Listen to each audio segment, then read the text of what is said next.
അയോധ്യയിലെത്തുന്നവർക്ക് വിപുലമായ താമസ സൗകര്യങ്ങളും ഒരുക്കിയിട്ടുണ്ട്. ടെന്റ് സിറ്റികളിലായി 10,000-കണക്കിന് പേർക്കാണ് വിവിധ ശ്രേണികളിലുള്ള മുറികൾ ഒരുക്കുന്നത്. ഇത്തരത്തിലുള്ള സംവിധാനം രാജ്യത്ത് തന്നെ ആദ്യമാണ്.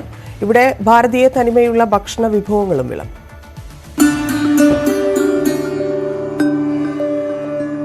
ഇനി അയോധ്യയിലേക്ക് വിശ്വാസികളുടെയും സഞ്ചാരികളുടെയും പ്രവാഹമായിരിക്കും.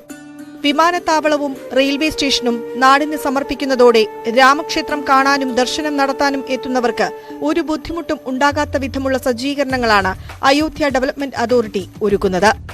അയോധ്യപുരിയിൽ നിരവധി ഹോട്ടലുകളും ടെന്റ് സിറ്റികളും ഒരുങ്ങിക്കഴിഞ്ഞു. രാജ്യത്തിന്റെ തനിമയുള്ള ഭക്ഷണ വിഭവങ്ങൾ വിളമ്പാനും വരുന്നവർക്ക് സുഖകരമായ താമസമൊരുക്കാനും ഇവർ മത്സരിക്കുകയാണ്. അയോധ്യ ഡെവലപ്മെന്റ് അതോറിറ്റി നേരിട്ട് തന്നെ നടത്തിയ ശ്രമങ്ങളുടെ ഫലമായാണ് ടെന്റ് സിറ്റികൾ പൂർത്തിയായത്. സരയൂ നദിക്കരയിൽ വരെ താമസത്തിന് അവസരം നൽകുന്നതാണ് ഇവ. ശ്രമഫലമായി സരയൂ നദിക്കരയിൽ താമസിക്കാനുള്ള അവസരവും സജ്ജമായി. അയോധ്യയിൽ ഒരുക്കുന്ന ടെന്റ് സിറ്റികൾ പുതിയൊരു പരീക്ഷണമാണ്. ഉത്തർപ്രദേശ് മുഖ്യമന്ത്രി യോഗി ആദിത്യനാഥിന്റെ നേരിട്ടുള്ള മേൽനോട്ടത്തിലാണ് അയോധ്യപുരി ഒരുങ്ങുന്നത്. നഗരം എങ്ങനെയാകണമെന്ന ആശയം ആവിഷ്കരിച്ചതും നിർദ്ദേശങ്ങൾ നൽകിയതും യോഗിയാണ്. അയോധ്യയുടെ ആധ്യാത്മിക ചൈതന്യം പൂർണ്ണമായി അനുഭവിക്കാനാവുന്ന തരത്തിൽ പ്രകൃതിയെ നശിപ്പിക്കാതെയുള്ള നിർമ്മാണ പ്രവൃത്തികളാണ് നഗരവികസനത്തിൽ നടപ്പാക്കിയത്. അയോധ്യ ഡെവലപ്മെന്റ് അതോറിറ്റിയുടെ ടെന്റ് സിറ്റികളിൽ double occupancy luxury semi luxury സ്യൂട്ടുകളാണ് തയ്യാറായിരിക്കുന്നത്. ആയിരക്കണക്കിന് പേർ സന്ദർശനത്തിനെത്തിയാലും താമസ സൗകര്യത്തിനായി ബുദ്ധിമുട്ടേണ്ടി വരില്ലെന്നാണ് അയോധ്യ ഡെവലപ്മെന്റ് അതോറിറ്റി പറയുന്നത്. ന്യൂ ഗ്രാൻഡ് അയോധ്യയിലേക്ക് തീർത്ഥാടക സഹസ്രങ്ങളെ ഊഷ്മളമായി വരവേൽക്കാനുള്ള ഒരുക്കങ്ങളെല്ലാം പൂർത്തിയായി കഴിഞ്ഞു. ലോകത്തിന്റെ വിവിധ ഭാഗങ്ങളിൽ നിന്ന് ലക്ഷക്കണക്കിന് വിശ്വാസികൾ അയോധ്യയിലെത്തും. രാമക്ഷേത്ര പ്രാൺ പ്രതിഷ്ഠാ ചടങ്ങ് ജനുവരി 22-നാണെങ്കിലും ജനുവരി 16 മുതൽ വിശ്വാസികളെയും സന്ദർശകരെയും അയോധ്യയിൽ പ്രതീക്ഷിക്കുന്നുണ്ട്. അയോധ്യയുടെ വിവിധ പ്രദേശങ്ങളിൽ ശ്രീ റാം മന്ദിർ തീർത്ത് ക്ഷേത്ര ട്രസ്റ്റും അയോധ്യ ഡെവലപ്മെന്റ് അതോറിറ്റിയും ചേർന്നാണ് ടെന്റ് സിറ്റികൾ ഒരുക്കുന്നത്. മജാഗുപ്തർ ഘട്ടിൽ 20 ഏക്കറിൽ ആണ് ഒരു ടെന്റ് സിറ്റി ഒരുങ്ങുന്നത്. ആയിരക്കണക്കിന് ആളുകളെ ഇവിടെ താമസിപ്പിക്കാനാകും. ബ്രഹ്മകുണ്ടിൽ 35 ടെന്റുകളാണ് ഒരുക്കിയിരിക്കുന്നത്. രാംകഥാ പാർക്കിൽ 30 ടെന്റുകളുടെ മറ്റൊരു ടെന്റ് സിറ്റിയും ഒരുങ്ങുന്നുണ്ട്. ബാഗ് ബൈജൻസിയിൽ റാം മന്ദിർ തീർത്ത് ക്ഷേത്ര ട്രസ്റ്റ് 25 ഏക്കറിലാണ് ടെന്റ് സിറ്റി തയ്യാറാക്കിയിരിക്കുന്നത്. ഇവിടെയും ആയിരക്കണക്കിന് പേർക്ക് താമസ സൗകര്യം ഉണ്ടാകും.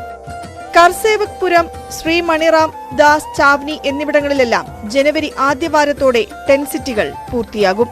ഇവിടെയെല്ലാം ഭാരതീയ ഭക്ഷണ പാരമ്പര്യം വിളിച്ചോതുന്ന വിഭവങ്ങളായിരിക്കും വിളമ്പുക.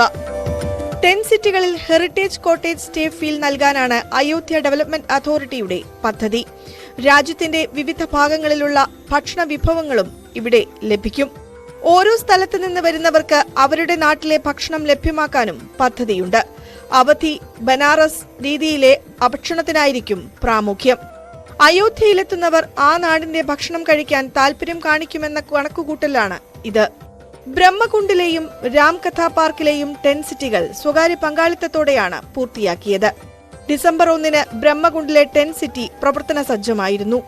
നിലവിൽ അയോധ്യ രാമക്ഷേത്ര നിർമ്മാണം കാണാനെല്ലാമായി എത്തിയ ചിലർ ഇവിടെ താമസിക്കുന്നുണ്ട്. മില്ലറ്റ് ഡിഷുകളും റോട്ടികളും അടക്കമുള്ള ഭക്ഷണമാണ് ഇവിടെ വിളമ്പുന്നത്. കശ്മീരി വിഭവമായ മാക്കി കി റോട്ടി, സാർസോം കാ സാഗ് എന്നിവയും ബജ്ര റോട്ടിയും അയോധ്യയിലെ തനത് ഡിഷുകളും ഒരുക്കിയിട്ടുണ്ട്. വരും ദിവസങ്ങളിൽ ഇന്ത്യയിലെ വിവിധ ഭാഗങ്ങളിലുള്ള ഭക്ഷണ വിഭവങ്ങൾ ഓരോ ടെന്റ് സിറ്റിയിലും ലഭ്യമാക്കും. പലതരം ടെന്റുകളാണ് ഓരോ സിറ്റിയിലുമുള്ളത്. നിലവാരത്തിനനുസരിച്ചാണ് ചാർജ്. ഇന്റീരിയറും മറ്റ് സൗകര്യങ്ങളും ഓരോ തിരക്കിനനുസരിച്ചും പ്രത്യേകമായി തയ്യാർ ചെയ്തതാണ്. മരത്തടിയിൽ തീർത്ത ടെന്റുകളാണ് പലതും. കസേരകൾ, സോഫകൾ, ഡൈനിങ് ലോഞ്ചുകൾ, റൂം ഹീറ്ററുകൾ, AC-കൾ, ഹൈസ്പീഡ് ഇന്റർനെറ്റ് എന്നിവ ടെന്റുകളിലുണ്ട്. ഓപ്പൺ എയർ തിയേറ്റർ അടക്കമുള്ള പല സംവിധാനങ്ങളും ടെന്റ് സിറ്റികളിലുണ്ട്. ക്ഷേത്ര ദർശനത്തിനും സന്ദർശനത്തിനും വരുന്നവർക്ക് വിനോദത്തിനായി നിരവധി സംവിധാനങ്ങളാണ് ഒരുക്കുന്നത്. 10 വർഷം വരെ സുഗമമായി ഉപയോഗിക്കാവുന്ന വിധമാണ് ഓരോ ടെന്റും നിർമ്മിക്കുന്നത്. അയോധ്യ വലിയ അത്ഭുതങ്ങളാണ് ഓരോ സന്ദർശകർക്കായും ഒരുക്കിയിരിക്കുന്നത്. റെയിൽവേ സ്റ്റേഷനും വിമാനത്താവളവും പൂർണ്ണമായി പ്രവർത്തന സജ്ജമാകുന്നതോടെ അയോധ്യയിലേക്ക് തീർത്ഥാടകരുടെ ഒഴുക്കായിരിക്കുമെന്നാണ് കരുതുന്നത്. അതുകൊണ്ടുതന്നെ സന്ദർശകർ എത്തും മുമ്പ് അയോധ്യപുരി പൂർണ്ണമായി സജ്ജമാക്കാനുള്ള ഒരുക്കത്തിലാണ് അയോധ്യ ഡെവലപ്മെന്റ് അതോറിറ്റി.